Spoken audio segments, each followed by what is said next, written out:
Hi guys, how we doing? Welcome back to the Free Hammers podcast.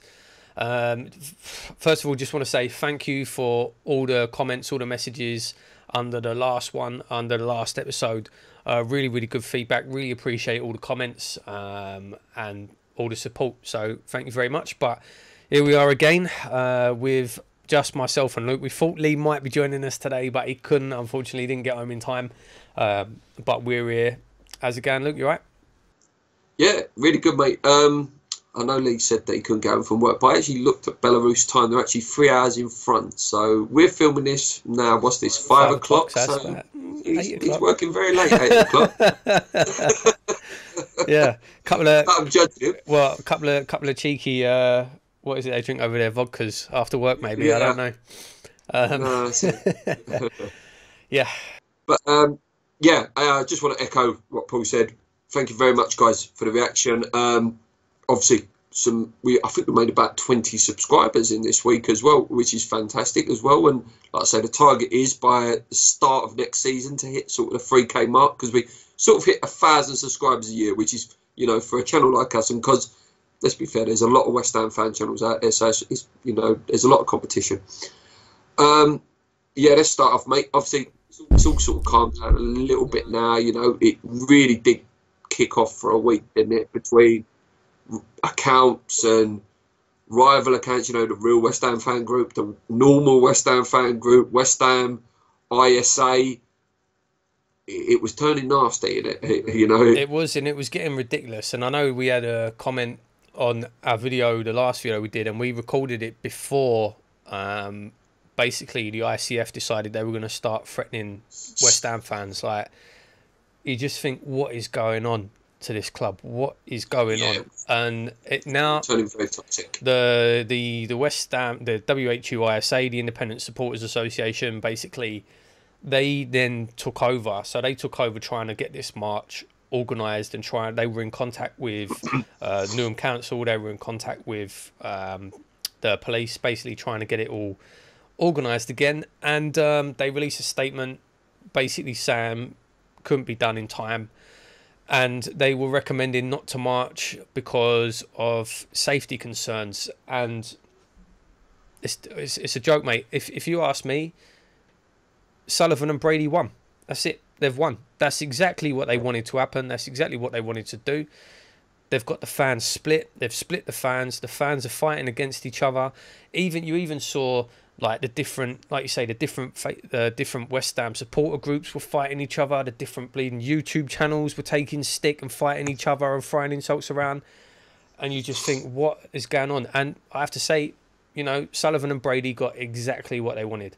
Exactly what they wanted. The real West Ham fan action group have completely lost all credibility because of the threats that they were making. I think Andy Swallow's now come out and made a statement saying he's basically apologised and retracted those statements that he made, but it's too late.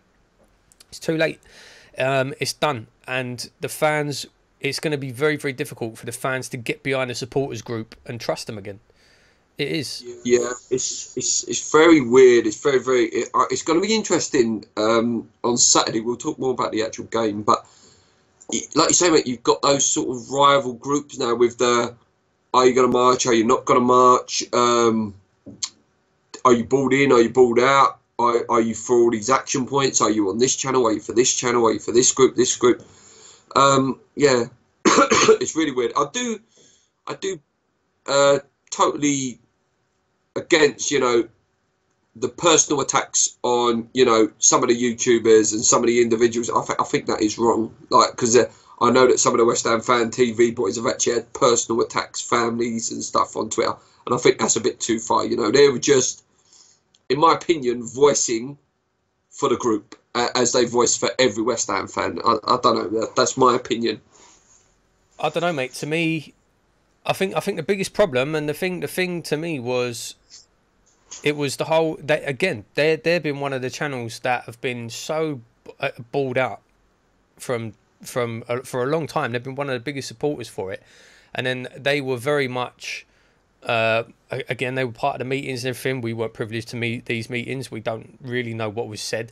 But I mean, that's the problem. When the march was then called off, when the real West Ham fan action group come out and said, "That's it, the march is off. You're not marching," and then West Ham Fan TV come out and back that, which is their prerogative. They can do what they want. You know what I mean? They can say and they can have whatever opinions they want. That's fair enough. But again, the reason I think there was so much backlash was because there was no transparency. There was no reason. There was no real explanation given as to why this was all happening. And it was all vague comments of, you have to just trust us. You have to just trust us. Why? Why can't you just tell us? I thought the whole point of this was for an open dialogue and for there to be openness with the fans. And instead it seems like it's a few people who've got to sit at the top table and get fed these crumbs, and then they can lord it over the rest of us and say, no, you just have to trust us. You don't have the right to know what's going on. And I think that's why they took a lot of stick. Rightly or wrongly, that's what I think. Do you know what I mean? And again, I don't want to... I just said it about all the West Ham channels fighting everything. I'm not taking shots at West Ham Fan TV. I'm not. Met the guys, mate. They're good lads. They're obviously the biggest West Ham fan channel. They do great stuff, but I don't know. I feel like that's why they got the stick that they did. They basically did a 180 just like the real West Ham fan group, and then there was no real explanation given why. We're still waiting. I don't know why the march was called off.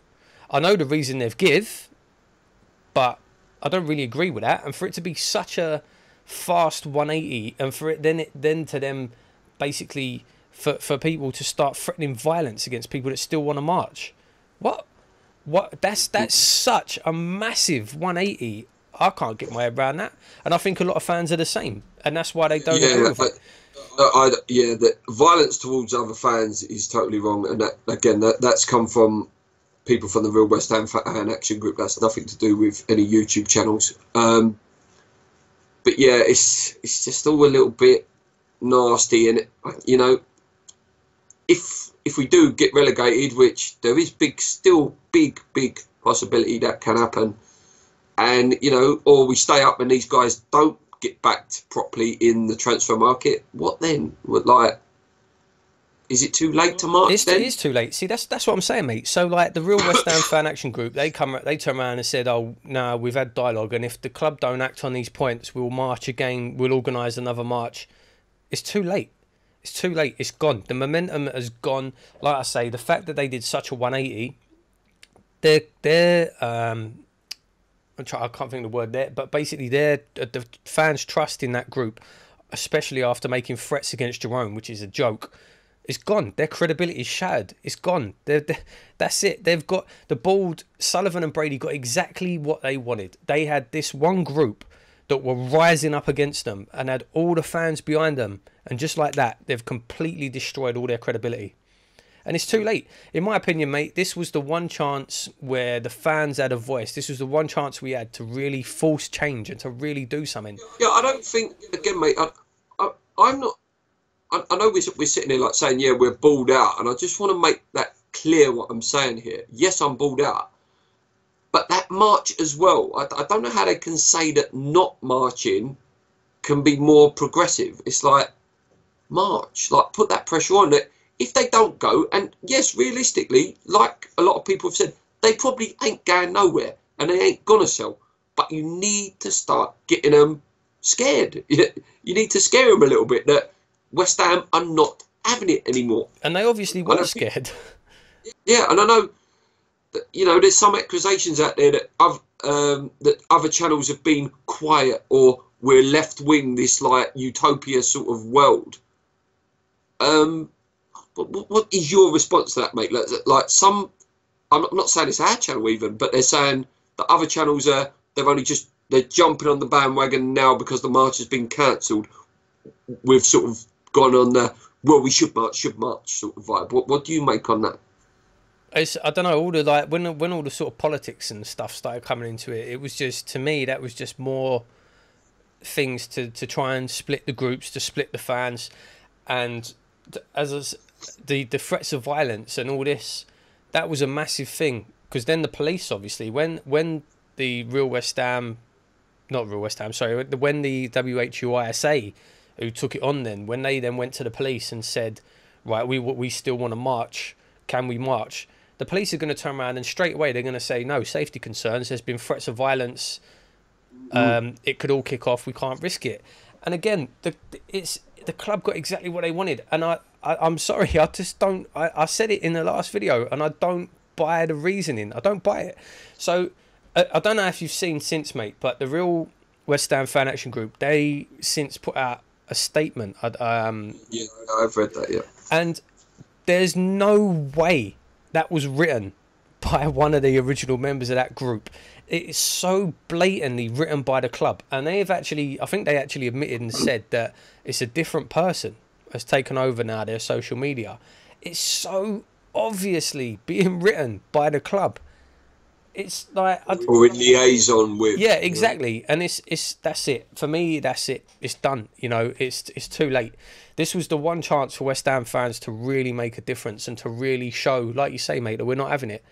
And it's gone. It's gone. I don't think we will ever have this kind of momentum again. No.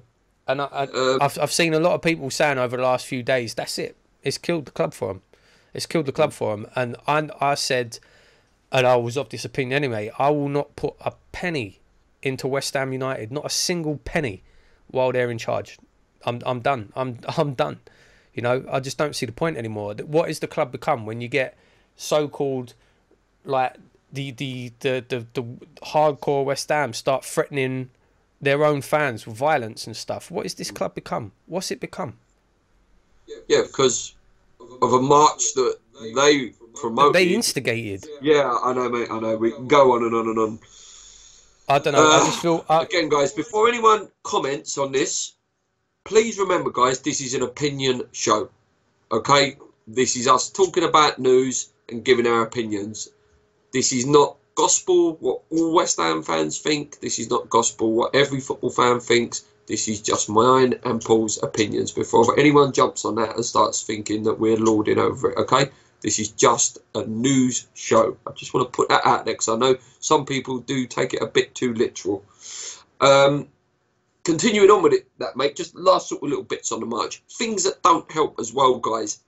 The David Gold video that leaked on Saturday. It's, again, you know, you put yourself on that platform. At the end of the day, he is the chairman of West Ham, and would we be having this same conversation if David Gold was 26, 27, or even 50 years old? It's just not needed, was it? It's just not needed, those things. Again, it plays into that board's hands and the media's hands that we are the ones in the wrong, not them. It's deflection. Yeah, I agree, mate. Although there's been a couple of things, again, don't take this as gospel. This is pure speculation, pure rumours, that the whole thing was set up for that specific for that specific reason.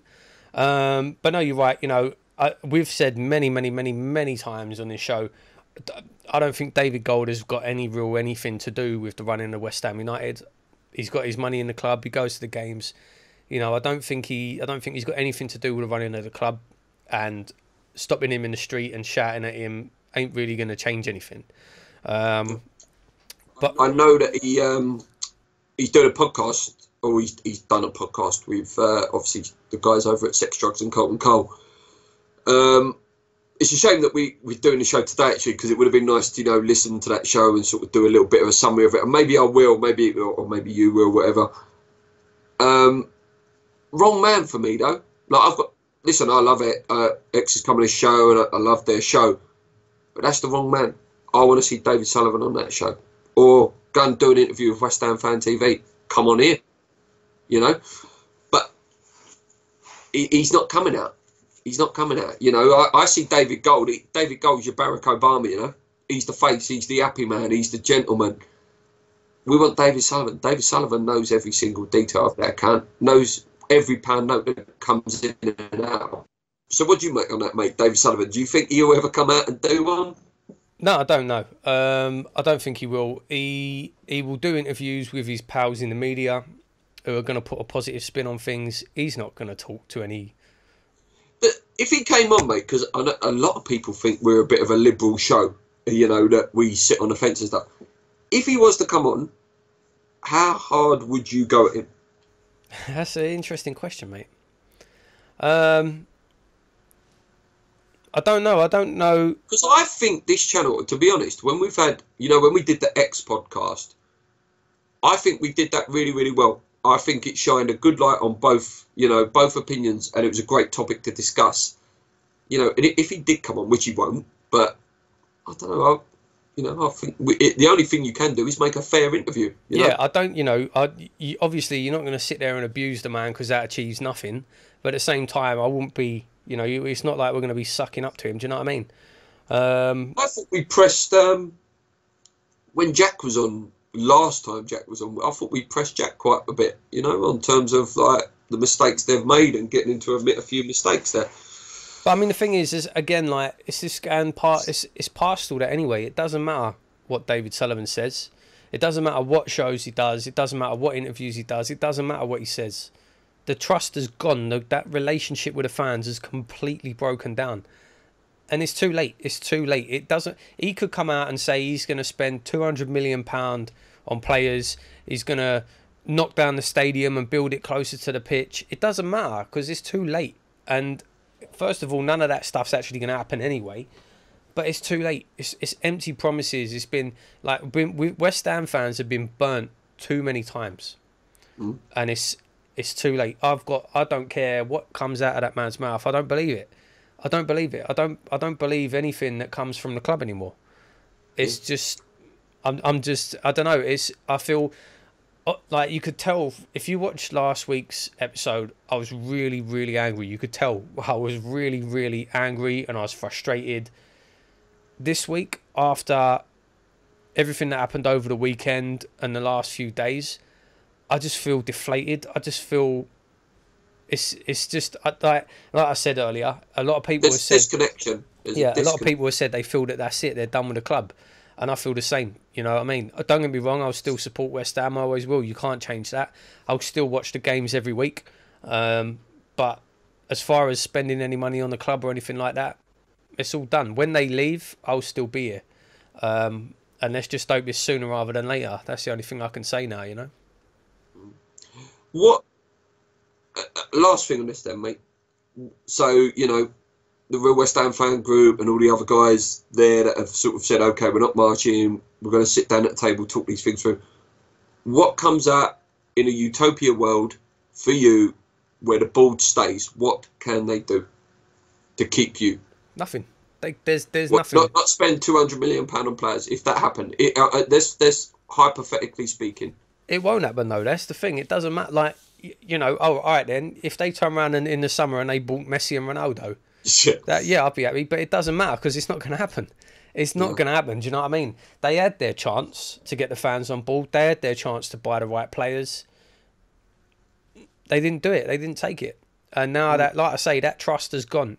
That connection is gone. It's completely broken. It's really sad, mate, to see what the club's become. Really, really sad. You know, I was again mentioning last week. There is a real disconnection. There really is. There really is a disconnection. There is, and it's like this is a perfect sort of segue into it, really. But the accounts have just come out. Yeah. And if you actually read the accounts, if you read the report, Karen Brady literally says in the official accounts, the profit we made would have been the same as if we were still at the bowling. Yeah. So what did we move for? Yeah. Why did we move? What did we move for? If we made the same amount of money, we didn't make any money on the selling the ground. We made, I think it was something like £8 million profit. Yeah, 8.9 million. I think I read. £8.9 million profit, and we sold the ground, and then within 24 hours, that was flipped to a property developer for something like 60 million. Don't tell me that Sullivan didn't have something to do with that. That's just too convenient. So West Ham sold their ground to one developer for, I think it was something like 20 million. I can't remember, maybe 30 million. But then obviously we have mortgages against it and stuff. So we got 8 million profit. And then the same day that changed hands, it got sold to another property developer for twice as much. Yeah. Seriously? Bearing in mind that Sullivan and Gold make most of their money through property.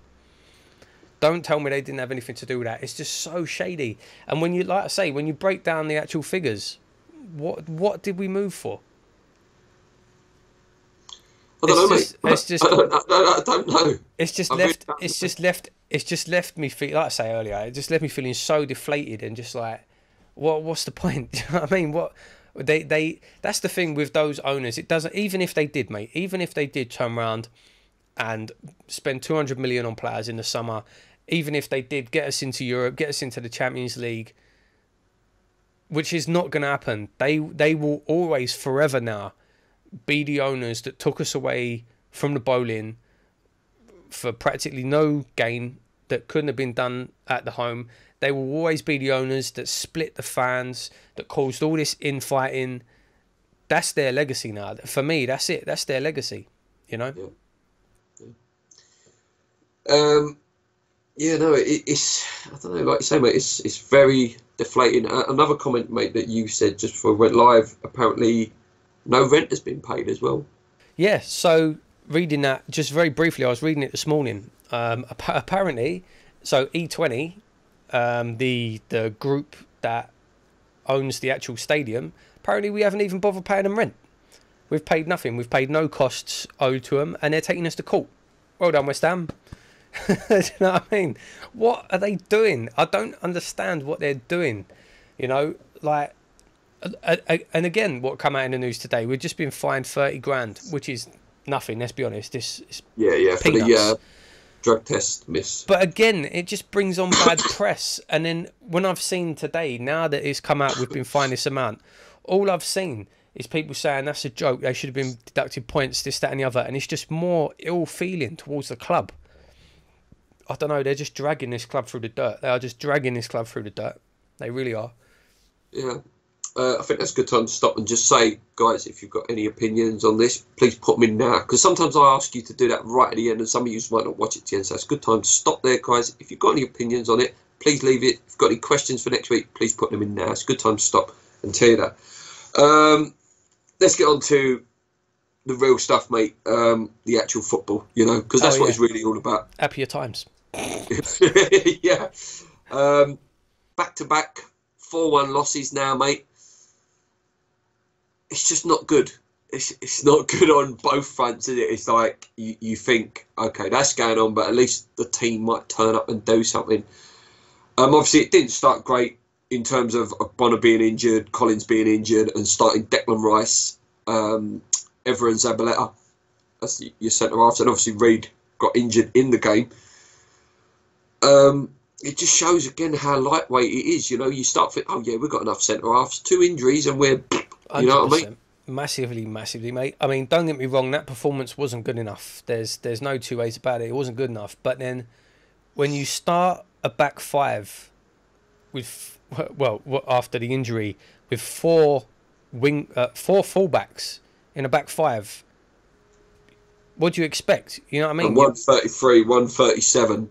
Yeah, you're going to ship goals. Do you know what I mean? You are going to ship goals, you know, with literally just like Declan Rice as the only actual recognised centre-half, and he's just a kid. You're not going to do well. And it's just, again, that just comes down to lack of investment in the team. It was just so, the way we played as well was just so obvious. It was as if like Zabaleta was picking it up and just, we're going to pump it in as hard as we can, either to Anatovic's head or his feet. It was too obvious all the time.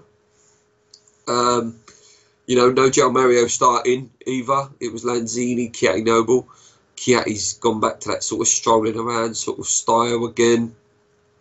I don't know how many games Masuako's missing, but we do need him back. We do. We miss him. I think he's got stat that he's like one of the best dribblers in the world that came out last week. I think he's got another 2 games he'll miss. Is it? Yeah. Another 2? Antonio needs to start for me as well. We've got to give it to him. I know, you know, we've criticised him a bit this year, but he's been back 2 in 2, and at least he looks a bit hungry, doesn't he? And I hope he starts on Saturday, to be honest with you. I was surprised he didn't start. I was surprised he didn't. You know, we said that ourselves before the game. He surprised he didn't start. He should have started. But I mean, the defence is just so threadbare at the minute. It's hard to get anything, and then when you don't play well on top of that, you know what it's just not, you're not going to have a good time. Yeah, you know, I look at it and you think as well, like, with that guy we signed, you know, Jordan Hugill, you look at him and you think, you know, 3-4-1 down, like, do you really not have that faith in him to bring him on? Like, 4-1 down, bring him on. Player for the future, mate. Get some experience. Player for the future, mate. He'll do well in the Championship. Yeah. That's. I don't know. It's just, I don't know. Yeah. Obviously, the Reed injury doesn't look great. I believe he is out for the season now with a cruise ship. Did Byram get injured as well? I'm sure I read Byram was injured in the Evening Standard coming home today. I might be wrong. I might have read it wrong and it said that Reed was out for the season now. Big loss, but another one becoming a bit injury prone. Old Reed. Yeah, he has been for the last couple of seasons. I know that was a freak injury, but yeah, he's missed a lot of games for the last couple of seasons. It's an area again that needs massive investment in the summer. It really does. Was that Dendonka centre half? No, he's a defensive midfielder, but he can play centre back. I think he's played quite a lot this season at centre back. Yeah, centre half I think is a must. If we stay up, we need to go and get a really good, decent centre half, like leading centre half. Yeah, we probably will, mate, and they'll probably be 35 years old. Yeah, we'll go and get a shot Vincent Kompany or something. Yeah, mate. Well, John Terry, mate. If Villa get promoted, John Terry back in the Premier League. There you go. It's going to be something like that. I don't know. We need massive investment. We really need defenders. We're so low on players, and then like you say, mate, selling Font now just looks even more of a bad. Did you look at Font though? Did you read about Font's game at the weekend? His debut. Did you read about that at all? Lost 8-0. Yeah, and that's a team with, I think there's a couple of really good players in it. Carrasco, have you heard of him? Carrasco, he's in that team. Yeah, they lost 8-0. Swansea looked really good though. Give Swansea credit. They were first to every ball, first to every 50-50, every single touch. Boom, they was on it. Yeah, and I mean, to be fair, if you take league position out of it, they're one of the form teams in the league at the minute, especially at home. They're what is it? I can't remember. Since their new manager come in, I think didn't they say that they haven't lost a game or something? Yeah, they've been really good since that guy's come in. So you know, really. it weren't an easy game. It was never going to be an easy game. And then, like I say, with all the problems in defence, it was going to be really tough for us. But now you just sort of wonder, with all those issues in defence, like you say, he's out, Reed's out for the season. How are we going to line up now for these crucial next few games? The thing is, mate, as well, it only takes now, you know, I love Collins, but it only takes one of them now. And Collins and Ogbonna are not your best in terms of keeping fit. One of them gets injured now and he's out for the 8 games that are left, or whatever it is, 9 to 8 games. Mate, we're in big trouble. Big trouble. Like, I can see Chiatti filling in at centre-back as well. Yeah. It's I don't know. It's gonna be a really, really difficult end to the season now. It really will. No, that's it, mate. It's not good at all. So obviously moving on then, mate. This weekend is Burnley, mate. They're not easy. They're not an easy team. They're fantastic at home. They're not so good away. I don't fancy us, mate, at all. I really don't. They had a fantastic result against Everton the weekend. No, I don't fancy us at all. It's going to be really difficult, mate. It's going to be really difficult, and we're going to need to pull something out the bag. I know Moyes said, you know, that if the players don't start showing, if they don't start doing better, then none of them will be there come the summer. I think he knows how difficult a task it's going to be. I think the only thing is it is still so close. Oh yeah, it's so tight. And I do still think we'll be all right, but it's going to be tight. It is going to be so tight. We will know in 2 games' time, I think, what in terms of where we're going to be. You know, if one of these next 2, Burnley and Southampton, is not a win, then we're in big trouble. Big trouble. Because, you know, we got away with it a little bit this week as well. I know we'll talk a little bit more about the Prem later, but, you know, the Palace result, they were 2-0 up against Man United, and at that point I was panicking. I was thinking, oh dear, Palace are going to start finding a bit of form. You just know. The thing is as well, you know, like we was making a joke about it, weren't we, with the Arsenal game? They're going to be out of form. West Ham game comes around, boom, they beat West Ham. Yeah, they'll probably turn us over about 6-0. It's just the way it goes. It's just the way it goes. But do you know what? I kind of fancy us more against. I know everyone's been saying how tough the running is. You know, we've got some really, really big games and up against some really tough teams. I fancy us more in those games than I do against the teams around us. The little teams, yeah. You know what it is? The little teams. They've got to fight. Like, Burnley are going to come there on Saturday, and they are going to fight, mate. Like you say. Like, you know, these clubs that have their players, like they know, they love the Premier League. They play. How often do you see West Ham fight?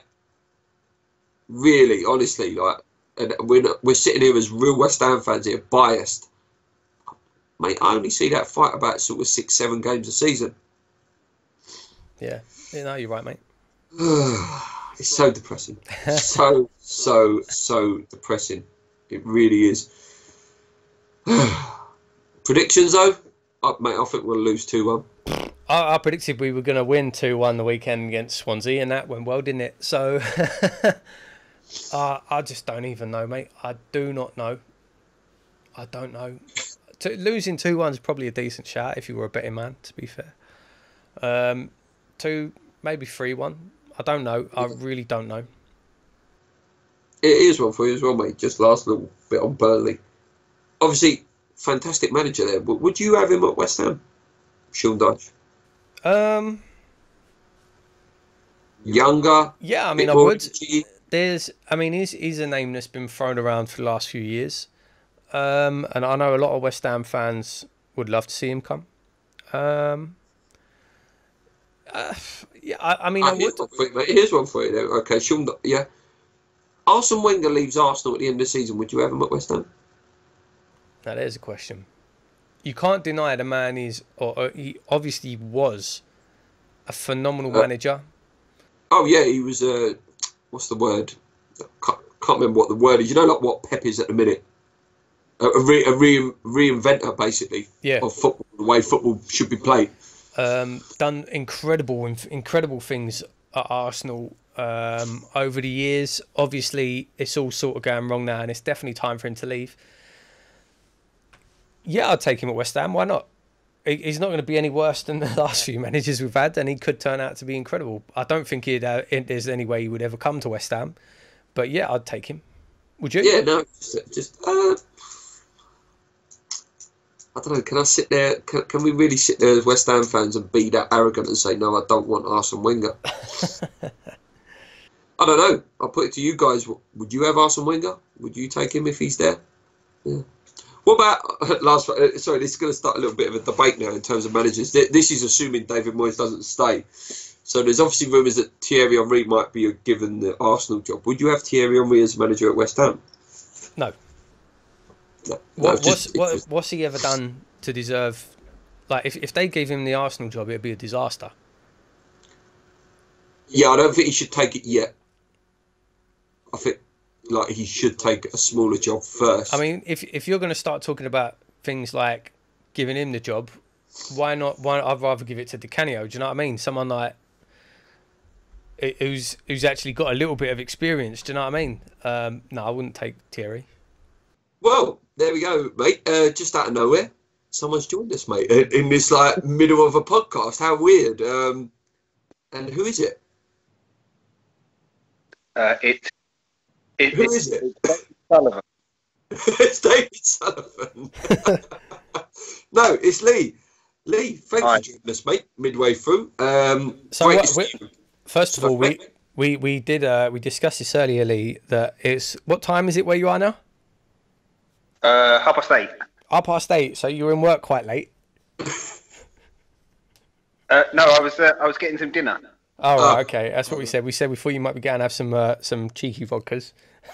No, I was getting some dinner. There you go. Well, thanks for joining us, mate. Good to have you with us. Yeah. I don't know whether you watched the show last week, Lee, or not, from where you were. Obviously, so much has kicked off in the West Ham world since the last time you was on a couple of weeks ago. We've discussed it thoroughly. You know, what do you make of all this that's gone on, mate? You know, march on, march off, infighting between West Ham fans. Just give us what you think, mate, from afar where you are, mate. Yeah, well, none of it helps, does it, frankly? We're in a bit of a sticky situation at the minute. For what it's worth, I don't think marches work. Brexit will happen, you can march all you like. Donald Trump's coming to visit, you can march all you like. West Ham owners are here to stay, you can march all you like. In my opinion, they make absolutely no difference whatsoever. See, that being said, I have no problem with people doing it. I think if you've got if it's done properly, if it's organised, if it's not just an excuse for some of the more hardcore element to come and have a punch up, as we've seen in the past, then I have absolutely no problem with it. Do I think it will make a difference? No, I do not. Can I just say though, Lee, right? Because I had this similar conversation on Facebook, right, with a guy who commented under one of our videos that was posted up. And it's not, for me anyway, it's not the point of nothing's going to happen anyway. It's actually showing that you want to do something. It's showing that it's putting pressure on. It's about applying pressure. Yeah, they might still be here afterwards, but at least you can say that you tried to do something. The whole nothing's going to change anyway, so what's the point? I don't understand that attitude. I don't. Like, that just means that what? So we're supposed to all just bend over and take it? Oh, well, you're not going to change it, so never mind. Let's just get the rattles out and the scarves. Do you know what I mean? But there's ways. Why not do it in the stadium where you've got match of the day cameras, where you've got Sky cameras? Yeah, we should. Absolutely. Yeah, definitely. In the back of Stratford, it's going to make no difference. The West Ham will do a deal with a place where you're marched in this, in the place which is away from any prying eyes. It won't get hardly any media coverage. Well, it's been called off now anyway, so it's irrelevant, right? It's been called off anyway. I know. Okay. But I think if you're going to protest in the stadium in front of the cameras. I agree, mate. Yeah, that should happen. But then at the same time, this march had been getting traction in the press. It was being spoke about in the press, and the fact that it was called off was spoke about in the press. So it was gaining media traction. The fact that they had this meeting and then it ended up being called off shows it was affecting the board. Shows it was affecting Sullivan. Otherwise, he wouldn't have even cared. Do you not agree with that? What do you make, Lee, on the reasons on why it was called off? You know, that we're sitting on the table now and, you know, they're going to do this, they're going to do that. Is it just they've been sold down the river with this? Maybe. If you'd like to see the good in people, you'd like to think that it was done for the right reasons, but I'm not so sure. I think that's where the anger is. It's not so much the march that was just something that was going to happen. It's the reasons why it's turned so much anger into so much. Oh, it's okay. It's all right. They're doing okay. We'll give them a chance. I think that we as fans just need to be realistic. Nothing's going to change overnight. As much as we'd like it to, as much as we'd like the bottom half of the stadium to be pushed however many yards closer to the pitch, we'd all love that to happen, but it's not going to happen at the moment. It probably won't happen in the summer. We've got to be realistic about that. We're in the stadium now, and I love Upton Park. I cried when we left that place, and I do love it. But people still, you go on Twitter, and people are still posting videos about "take me back." Yes, take me back, but you've got to move on a little bit, I think. And we're in the stadium. That's not going to change. So we're going to have to get on with that, regardless of whether we like it or not. To be honest, mate, the big issue for me is transfers. Do you not have any anger towards the money being spent? That's my big issue. Do you know? I was thinking when I was watching what's the bloody match on the awful match, Swansea, the other day, and Jordan Sugar was sat on the bench. I was thinking, that poor sod, why the hell did we bring him to West Ham? We're 4-1 down against Swansea, and he's still not getting a kick. No, we literally just said that, mate, before you called in. Like, what faith is there in him if he can't even get on at 3-4-1 down? Yeah. You know, Hernandez is ineffective for that match. Why not throw him on for 20 minutes? Give the kid a chance. It's a really strange signing, that one. But transfers in general, yes, I think we should have done more. It's outrageous that we're doing by a central midfielder. It's outrageous that we sold Font because obviously very short. Obviously, you can't foresee the two injuries that have come since. but he shouldn't have been sold, regardless of it being decent money for someone of his age. Yeah, there's a lot of stuff going on that stinks at the minute, and it's just bad press after bad press. And if we lose on Saturday, then God knows what to follow. We've touched on it a little bit, Lee, just to get your views as well. Burnley game, mate. Any sort of predictions? We think we're going to lose, 2-1 and that, and they're going to turn up and play a lot better than us. What do you think, mate? It's huge.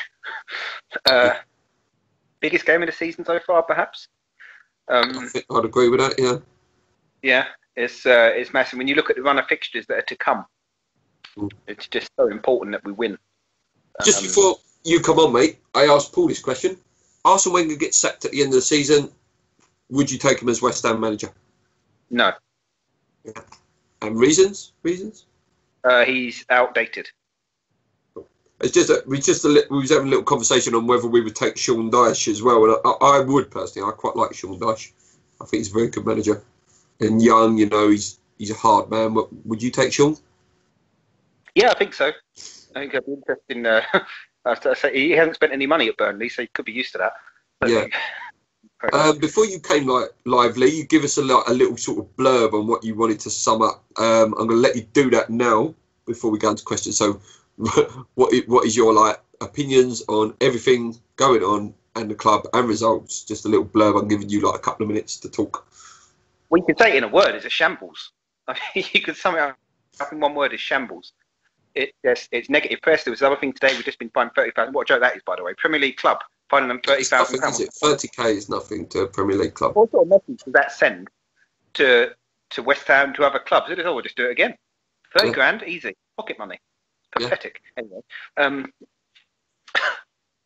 the whole thing's just a shambles. I don't think there's much else to say to that, really. But what I would say is, what I don't like at the minute, and I see this a lot flicking through Twitter, is anyone who in the slightest defends something, or you work for the board must be paying you. Yeah. No, we mate, we had. I want you to actually talk about this, mate, because me and Paul was discussing this about half hour ago. That we sometimes get accused of being a liberal channel and that we're balled in. What do you make of that? Anyone can have their opinion. Yeah, why does it matter? We are not the voice of every single West Ham fan. We love West Ham and we like putting our opinions out there, but my opinion's mine and your opinion's yours. Just because I've said it doesn't mean that David Sullivan's going to go, oh yeah, we'll listen to old Luke on old Three Hammers. We'll do whatever he says. He seems all right. And to be fair, you only have to watch, it's already happened with Lee's been on for 2.5 minutes and I've already disagreed with him. So, we don't even agree within ourselves. But yeah. Yeah, no, I just think the infighting needs to stop. It's some of it's very petty, like them things I was just saying there about, oh, you must be bored, they're paying you or whatever it is. I just think it's a bit. Well, I know your mate X is getting it, mate, because he's formed that. He's done that show with David Gold, and they're saying, "Oh, well, how many questions were censored because we all know you're balled in and all that." It's like, listen, no one's even listened to the show yet. Watch the show, listen to the show, then judge it. Don't give him crap before it's even gone out. It's no win, especially for David Gold, because I honestly feel his heart is in the right place. David Gold, I think he's a proper West Ham fan. He was born across the road. I think his heart is there. He's just not got the. He's not fit to run a football club at the minute. He's 84 years old, which is a shame because I honestly think his heart is in the right place. And I know he's more PR. But if he didn't do that channel, people say, "Oh, where's David Gold? Why is he not talking to anyone?" He does it, and people say, "Oh, why is he going on there for?" It's a no-win situation at the minute. I feel a bit sorry for him, especially. Don't think David Sullivan does himself any favours ever. No, I agree, mate. We said that David Gold is the wrong man. It should be David Sullivan coming out and doing these interviews with the West Ham channels. David Gold, like you say, mate, how much actual day-to-day running does he do? None, probably. Yeah. Yeah. And his stake is what, 40% or something? Not even half, is it? Yeah, it's not even that, is it? Mate. I think it's 33 actually, mate. Yeah. Yeah. Perhaps if David Gold had a bigger say in running things, then things might be a bit different. Funny enough, quick point I forgot. We were talking about the accounts earlier. Obviously, the accounts are out, and we paid £10 million to shareholders on interest on loans. So basically, we paid Sullivan and Gold £10 million. That weren't clearing off any loans. That was just paying off interest. And I don't know if you remember, they've come out before to defend this and said we're not allowed to give interest-free loans to the club. Yeah, yeah. Funny enough, in the accounts, I don't know if you remember, but CB Holdings, so basically the Icelandics, sold their shares in the club to an American guy.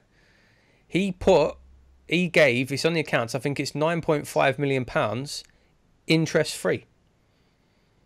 So shareholders obviously can put in interest-free loans if they want to, but they'd rather cream off 6% every year. I think they've dropped that down now to 3%, which is generous of them. Brilliant, well done. But it obviously can happen. But there's the fact that this guy has put this loan in, and I think it said the terms of the loan were it's interest-free and it doesn't need to be repaid unless ownership of the club changes hands. So who knows? Maybe there's things happening in the background that we don't know about. Maybe the club is going to be sold soon. I don't know. But I just thought that was interesting. The fact that they're creaming off, even David Gold, proper West Ham, true West Ham fan, creaming off his 6% every year, telling everyone that, oh, I have to. I'm not allowed to give interest-free loans when, well, actually, it seems like you can. I just thought that was interesting to point out. I'll just close on one point. David Gold's daughters, by the way, they run on Summers, right? Incredibly successful. I'd rather see them take on more. 100%, mate. I think you're right, but I think they've already come out and said they've got absolutely no interest in West Ham Football Club, which is a shame because, like you say, they'd do a very good job, I'm sure. Really successful, yeah. Okay, let's move on to the questions because we have sort of really gone on with the show today. Okay, Kevin Davis, Facebook. With the alleged true finances being released this week and reading we haven't made the profits by leaving Upton Park, and with the realism that no money being available for the next season, are you boys already feeling further doom and gloom for next season? I know I am. And if we manage to stay up by the skin of our teeth, do you reckon either outside investors are required and Golding Sullivan just has to accept that they need help in terms of where they want to take the club? I mean, they've said many times they're looking for investors, but the problem you've got is who's going to invest in a club, in a Premier League football club, and then have absolutely no say in how the club's run. You're only going to get an investor if they take in a controlling share of the club. So I don't know. Like Sullivan's basically asking for people to pump money in for him. For what? So he doesn't have to. Yeah, exactly. For what? Do you know what I mean? So I don't think they're going to be very successful. I think the only hope we've got is that the club's sold. Yeah. If that's going to happen, who knows? Who knows? I don't know. What do you think, Lee? Yeah, and the other thing to point out, the new TV deal is still worth a bloody lot of money, but it's worth not this next season after that. Same goes to as well. What was the question? Sorry. It was just like the realism of that. With the money, already sort of saying that we're not making much money. Do you feel the doom and gloom already that they're going to come out with the same old dross that we couldn't get this one, couldn't get that one? I still think our expectations are too high when we try for players. I still don't think I really don't. No. Because it depends. Carvalho would have come if they would have paid £40 million. Dendoncker would have come. Smolov would have come. What sort of level are we? What other club at our level, pays £40 million for a player? Yeah, but this is what we were promised. Yeah, we never promised a £40 million player. No, we can now attract world-class players to a world-class stadium. Yeah, but if the reality of that is that we haven't got the money, then... Yeah, well, don't tell the lies. Yeah, that's again, there you go, mate. That's what it all comes back down to. We're going to redo the scouting network. When there's nothing wrong with the scouting network. It's the fact that you won't pay the money. Don't know, he's a bit racist. No comment on that. But, Carvalho would have came. Carvalho would have come. And listen, he may have flopped. But there's no denying he's a European Championship winner with Portugal. Average side Portugal. He would improve West Ham. I'm sure he would have done. It's a risky business, isn't it? Even putting that Not aside, take no right? risks. Even putting that aside, right? Okay, so Carvalho, fair enough, out of our league, too expensive. What were they asking for Dendoncker? 20 million? Mhm. But you're telling me West Ham can't find 20 million for a player that we desperately need? Are you Or- asking, is that a question? Yeah, it's a Yeah, question. Or not even 20 million. We couldn't find anything because we just didn't buy a defensive midfielder full stop. No, and I said 20 minutes ago that we should have started a defensive midfielder. What I'm saying is that a club of our level, regardless of the promises, right now we are at best a mid-table team. At best. Low Yeah, but we're mid-table. struggling to even how be do you escape mid-table. being a mid-table team? Well, you have to finish higher to get more money. So it's a vicious circle. Mm. And to attract Or- better players, you have or- to be in the... Or the owners could actually inject equity into the club instead of taking 10 million out of it every year. Or that. Yeah. I'm not saying that our spend is on par with other clubs of our level. I bet it ain't. But it's not, mate, because we've only had we're £11 million in profit. No, who would you put us on par with in the Premier League? Mate, we can be as good as Everton if we spent the money. No, I mean, right now, Everton are better than us. Look at their squad. They're a better Yeah. squad. They've got a Why better squad though? than us. Spent money. No, but they sold Lukaku. Without selling Lukaku, they wouldn't. They But never sold. they bought Lukaku. They speculated on Lukaku for 30, 40 million, whatever they bought him for, a few years ago. And then from that, they've been able to rebuild. Yeah, I kind of agree and I kind of don't. But I could see what we you're sell saying. Payet. Listen, Payet was a bad egg, and he was only ever going to one club for that 27 million. I'm telling you now, if Payet was at Tottenham Hotspur, he is not leaving there for 50, 60 million pound. No, but that's a. I don't think they would have ever got that sort of money for him.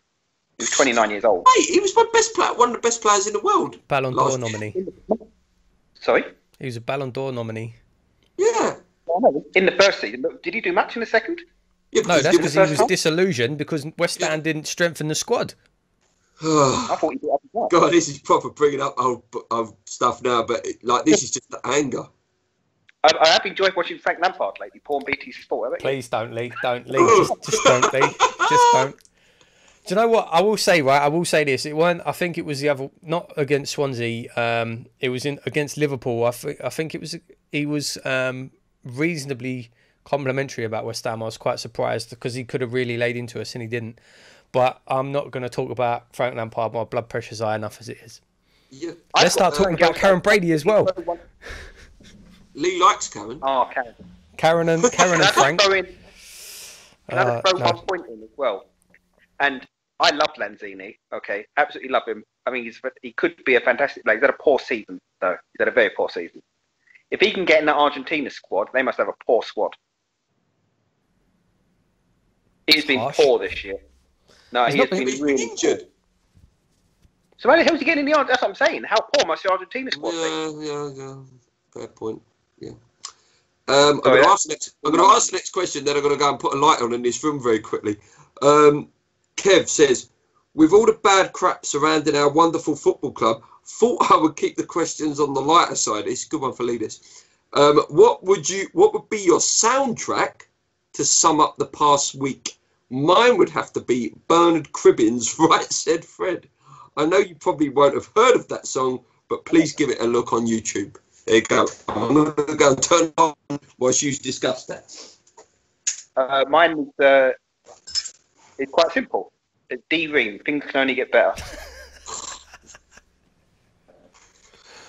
Wasn't that a Labour Party song? Yeah, they won, didn't they? Yeah, they won. Things can only get better. I don't know. I'm gonna say Ghost Town. I'm going to say Edwin Starr, War. What is it good for? Absolutely nothing. Very political. Yeah. So with Stones. Yeah. Yeah. Lewis John. Ooh, controversial question. When will you change your title to the Two Hammers? It's false advertising. I can see us picking up 2 points at best now. Sorry, let's just answer that first. Well, we don't need to change it now. Lee's gradually starting to reappear again, which is brilliant. Because I love the arguments. That is what we've missed, the arguments on this channel. And this is the thing, is that at no point is there a line that says free hammers must be on screen at all times. That's very true. And the podcast actually didn't launch until about 6 to 8 weeks into the channel, actually. That's true. Although, to be like Lee, feel free to film some videos at any time, mate. Yeah. Still waiting for that goals video, though, mate, to be fair. I can't upload it anymore. See, this is... 2 summers ago, we played foot golf, and I scored a hole-in-one and put it on this channel, and because he lost, it still hasn't... This is going to get cut. What I'm saying now will get cut. It's going to get cut. See, when you're the person who does all the editing, you can do what you want. No, he's right. Lee did do a hole-in-one. Didn't I post that up on Twitter or something? Yeah, that was on Twitter. Was it? Yeah. I'm gonna find it. I'm pretty sure it was, yeah. No, this is absolutely... About 3 years ago now is when you got married. This is absolutely true, right? In the last couple of days, see the top 5 moments and the top 5 happiest, top 5 saddest. Really good videos, actually, by the way. Here's a little plug. Check them out. They've both been claimed by the Premier League for using footage of goals. So, yeah, so all the DVDs, they're there. You can actually see them there. All the season reviews, they're there, ready to go. I've got the list. I just need to do it. So I will get it out at some point, and then it'll get taken down immediately. Moving on with Lewis's actual question. He says, I can see us picking up 2 points at best now with Hippo Head, putting the final nail in the coffin on the last day. If we aren't down by then anyway, it's fake. Can you imagine if that happens? Hippo Head. Who's Hippo Head? Big Sam. Oh, right. Everton are our last game of the season. Can you imagine? Can you imagine? He would absolutely love it. Can you imagine if he sent us down? He would absolutely love it. Oh, he would love it. Right. So the question was, he thinks they're going to get 2 points. We're going to get 2 points for the rest of the season. Yeah, mate. There's only 8 games left. I'm not saying that's a good prediction, but yeah. Well, I'll be surprised. Do you think we'll stay up then, Lee? Yes, I do. Skin of our teeth, or I think comfortably? If we win our next 2 games, we're safe. What about if we don't? We're down. There you go. My prediction is based on us winning the next 2 games. Yeah, I agree. We actually said that last week on the show. That talk to me after these 3 games, which obviously was Swansea, Burnley, and the Saints. And again, I will stick to that. Talk to me after these 2 games in terms of what I think. Adam West. West Brom are gone. I think West Brom are as good as gone. Oh yeah, West Brom are gone. Yeah. Hardly would say them. So it's 2 out of about 8, isn't it? Yeah. Basically. There's some teams in really bad form down there. We're one of them, but yeah. I mean, we've lost 2 in a row, but before that, we'd only lost 2 in 7 or something. Yeah, but hidings though. We're back to that. Like when we lose, we're like. I think Paul actually said it the weekend. Actually, ridiculous stat. Conceded 3 goals in 10 of the 14 away games. Yeah, not good enough. That is all the ridiculous. Goals were avoidable. They were really poor defensively. Yeah. Adam West, obviously not Batman. What's your worst? Huh? What's your worst West Ham season? And other. Let's do that bit first then. So, what's your worst West Ham season? Obviously, this is turning into it, mate. I'll tell you. Yeah, this is slowly turned into it, but yeah, 2003 was awful. Sorry, mate. I said last season's up there as well. It was shocking. Oh yeah, that was awful. Yeah. Avram Grant was awful, but 2003 was more. It's just the pain, losing such wonderful players as well. And that summer, me and Lee was in Falawaki that summer, and seeing like Joe Cole in the Chelsea shirt. Trevor Sinclair in a Man City shirt. That was just awful. Lee? The year, I always mention this, but the second year of Allardyce in the Premier League, when we lost the Forest 5-0 and all that lot, that season was terrible as well. Avram Grant knows probably for me. Yeah. Although the cup run was fun that year, got to semi-final. Paul? I don't know. There's a couple of two really good shouts there. Like I say, just the whole feeling around the club in general is genuinely making this season my worst as a West Ham fan, because It's just like I say, it's just the whole everything. It's everything. The whole feeling around the club. I'm gonna say this season. This has been shocking. Taking this season out of it. Yeah, I think I'll agree with Stone there. Surprisingly, with Allardyce's second season, but this season, I'm telling you, is well up there. So, just one question to Lee. That we, what do you feel disconnected with the club at the minute, Lee? Does it feel the same? It's hard to judge because I feel disconnected because I'm so far away. And I've gone from going to like nearly every single home and away game to nothing in the space of a season. So yeah, I do feel disconnected from that point. But it's not the same club that it was. It's not, and it was never going to be in the new stadium. Yeah. It's just the reality of it, I think. Okay. The next part of his question says, West Ham, we're constantly told we are not a selling club. Then why are we selling players? Does that make us a selling club again? No. I don't think... Assets. We're not selling our best players. We're just stripping assets. Yeah, I think what made us a selling club before was we were selling our best players. We were selling all our promising youngsters, and we don't seem to be doing that anymore. So no, yeah, we're selling, just buying very bad and then moving them on. Players off after about a year. Yeah. Next one. That being said, just quickly, I was thinking earlier actually that end this season, the amount of players I'd like to sell. Oh God, yeah. Going through the squad, starting from Reed, who's now injured. I love Winston Reed, but I think he's finished. He's not the player he was. Bonner, get rid. Reed, get rid. I just strip the club completely. I wouldn't get rid of Ogbonna. I think Ogbonna's done really well this season under Moyes. Since Moyes has come in, he's been a lot better. Yeah. Mark Collinson, what's better, Burberry, Fred Perry, or Adidas? Well, Mate, I suppose I don't know. I'm wearing Adidas today. Yeah. I saw this question and seriously, who's rocking Burberry these days? We're going back to 2002. What's happening? Burberry, a nice Fred Perry polo can be decent.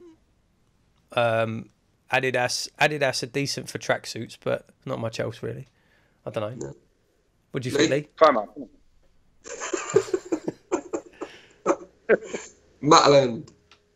Tesco Essentials. SB, this is a great question, guys, to take us away from all this horribleness. What is your favourite cartoon? Whee! Good one. Ever? Yeah, ever. Oh. I could genuinely talk about this for hours, mate. Literally, all I watch. A whole new show by itself. Yeah. All I watch on TV and all I've watched for years is cartoons, and I don't just mean your Family Guys, your American Dads, your adult cartoons. I watch cartoons for kids, man. I don't care. I just love cartoons. I love cartoons, and I still do. There's so many good ones, man. At the minute, so I'm just gonna put this out there. Classic Simpsons is the best TV program ever made. Old school Simpsons is the best TV program ever made, hands down. Now, cartoons now. I still love American Dad. Family Guy is not as good as it was. Rick and Morty is really good. If you have seen that, I don't know. Yeah, if we're going classics, real Ghostbusters, Turtles, and all that dross. Rugrats. Yeah, I think Hey Arnold. Lee's is Turtles, isn't it? Is yours Turtles? Mine's Turtles, but favourite theme tune is a whole other question because Gummy Bears. Oh no, favourite theme tune, mate, is DuckTales. Oh, Muppet Babies. Oh, DuckTales as well, and Muppet Babies. Oh. DuckTales, what a program that was. DuckTales theme tune is amazing. For me, I know Paul said Simpsons, but for me, one of the best cartoons ever made is Animaniacs as well. I think that's an incredible cartoon. That one of the best cartoons ever made. Also a good thing. So yours, guys, to lighten the mood, what is your favourite cartoon of all time? Welcome along to the Three Hammers cartoons. Yeah, on Cartoon Network. Jamie Jill, if we go down, we just sort of touched on this a little bit. What players do you think would stay, and would we come straight back up? I don't think we would. A lot of good teams down there. There are a lot of good teams. There's a lot of teams down there spending a lot of money. Yeah. What players would go if we went down? Most of them. Nearly all of them. Lanzi, Antonio, Anatovic, Hernandez, Adrian, because that Nathan Trott seems like he's got, he just got a new deal and he seems like he's been quite highly rated, that Trott. The easier question would be who would stay. I mean, you took obviously Noble, Hugh Gill, Collins. Reed. I'm guessing would stay. You know, Byram, Cresswell. Rice. I don't know if Cresswell would stay. No, I think Cresswell would go. I think we would, if we did go down, you'd be looking at a massive clear out. Massive. Yeah, and then you start getting your Josh Cullens and your Burks and that getting their chances potentially. Maybe that could be what West Ham needs. Reece Oxford would get a chance. I think he's gone, mate. I don't think he'd stay. He hasn't been that impressive anyway, what I've seen him. I think there's a couple more questions, guys. Sean D. James says, your thoughts on West Ham's ladies' final of the FAWP Plate? I can't say I know much about it, but well done to those girls for reaching the final. I think that's all we can sort of say on that. Mm-hmm. They won 3-0 against Hull and they scored 3 second-half goals. Thoughts on Hackney Wick FC, their home games next season by the London Stadium and its effects towards non-league football? Sorry, I didn't hear the question. It says, what are our opinions on Hackney Wick playing their games at that stadium that's next to the London Stadium, like the warm-up track? Okay. First I've heard of it. Yeah, that's first I've heard of it as well. Yeah. Good luck, basically. Good luck to them. You know, good luck to them. Like, you know, they've been given an amazing opportunity to play in this sort of. It's a lovely stadium as well. Where just to go off subject a little bit, that is where my school is actually having their sports day this year, which is going to be amazing. You know, to have a sports day on a real track next to the London Stadium. I know how many viewers do we get on this now? About 1,000 or something? Yeah, about 1,000. Yeah. Can I just give a quick plug, but to go to Dagenham, innit? Because it's a shame that they're really struggling. Yeah. So, West Ham are playing that friendly with them. Is it a couple of weeks' time next week? There's a friendly soon anyway. Ken Alfield, last question. Hi guys, enjoy the show. Question 1: does David Gold have to accept disgruntled fans if deciding to go to the games? No. I know what you're saying. I'm not saying I agree with it, but just like you were saying earlier, Lee, about it is what it is. It's not going to change. It's the same thing the other way, isn't it? Shoes on the other foot. Yeah, I guess so. So, would we be? I said this to Paul when we started right at the beginning of the show. Would we be having this conversation if David Gold was a 50-year-old man? Maybe. What if it was Sullivan getting abused? I still don't think it's right. I mean, there's ways and means to do things. Like I say, have a protest in the stadium. Yeah. You know, when the players come out, don't sing bubbles, turn your backs. How big an impact would that have? Yeah, that'd be good. Yeah. Question 2: did the Royal West Ham fan group get it wrong by not allowing supporters to have a vote on whether we should march or not? Yes. Yeah, big time. But then again, this comes back to what we were saying in the start of the programme. No one knows the reason why they did such a massive U-turn. No one knows. Yeah. They needed to come out and say, this is why, this is the decision we made, this is why we made the decision. And if they'd have turned around and said, listen, we're happy, but if fans are still not happy and they want to march, then go ahead. That's the way it should be dealt with. But the complete 180, the fact that they then tried to actually stop a march from happening altogether is what really throws everybody. And yeah, I mean, I think they did go about it the wrong way. I think after the weekend, I think they've completely destroyed any credibility they had. And that's that, really. Yeah. That was the last question. I do have a question for Lee that came up a couple of weeks ago, and I just want to see what he said and whether he actually has an answer. Someone put a question, mate. If you could have any owner below the top 6, who would you swap with?